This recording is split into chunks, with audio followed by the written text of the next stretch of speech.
Hello বন্ধুরা, কেমন আছো তোমরা? আশা করি ভালো আছো, আমরাও ভালো আছি। তো সকলকে গুড মর্নিং।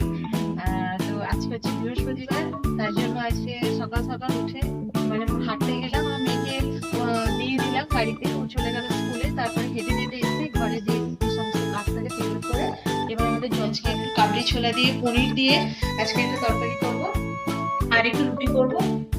দিয়ে ছোলাটা সিদ্ধ হয়ে গেছে, আমি সিদ্ধ করতে বসে দিয়েছিলাম যখন চা খাচ্ছিলাম।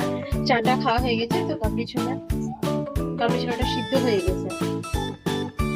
চা খেতে খেতেই সিদ্ধ হয়ে গেছে, আমি এটাকে বসে দিলাম, তাহলে দেরি হবে না।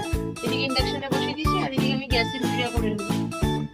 পনির বলতে গেলে বেশি নেই, আসলে আমি কালকে করে নিতাম, কিন্তু একটু পনির রেখেছিলাম, দিয়ে রেখে দিই। পনিরটা বিক্রি করা হবে, অল্পই আছে, বেশি নেই, কমে গেছে।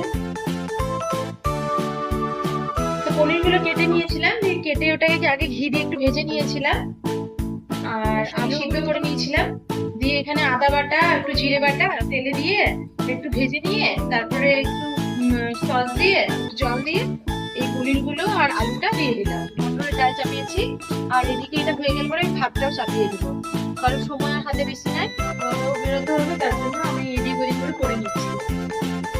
এখন দেখো চলে এসছে, ওকে বিস্কুট দিলাম, রুটি দিলাম, তাতেও হচ্ছে না, তাই রে?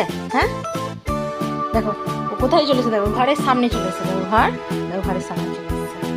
প্রত্যেকদিন আসে খেতে, ওর আজকে একটু বেশি খিদে লেগেছে,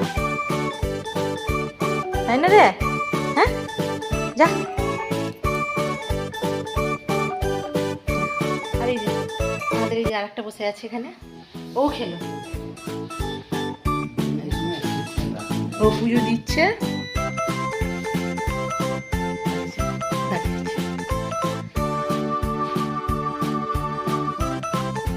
ও পারলে ঘরে ঢুকে যায়।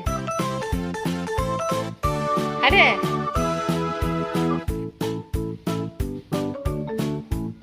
ওই দেখো দেখো কি করছে, দেখো আবার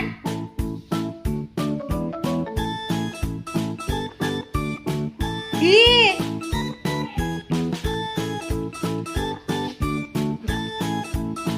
তো এখন দুপুরবেলায় ও অফিস থেকে এলো, আমি চলে এলাম, চলে আর মেয়েকে খেতে দিয়ে দিচ্ছি। দেখো এখন এসে আমি রান্না করলাম হচ্ছে করলা আলু ভাজলাম, পাস্তা করে সকালে করে রেখেছিলাম। আর আজকে ভাবলাম কি যে একটু ডিম, যেমন মেয়ে ডিম খেতে ভালোবাসে, তো ডিম দিয়ে ডিম ভাজা করলাম, পছন্দ ছিল। এখন আমরা খেতে বসছি, তো চলো আমরা খাওয়া দাওয়া করে তারপর। তো বন্ধুরা, আজকে এখানে ভিডিওটা শেষ করলাম, দেখা হবে পরের ভিডিওতে। ততক্ষণের জন্য সবাই ভালো থাকবেন, সুস্থ থাকবেন, গুড নাইট, টাটা টাটা।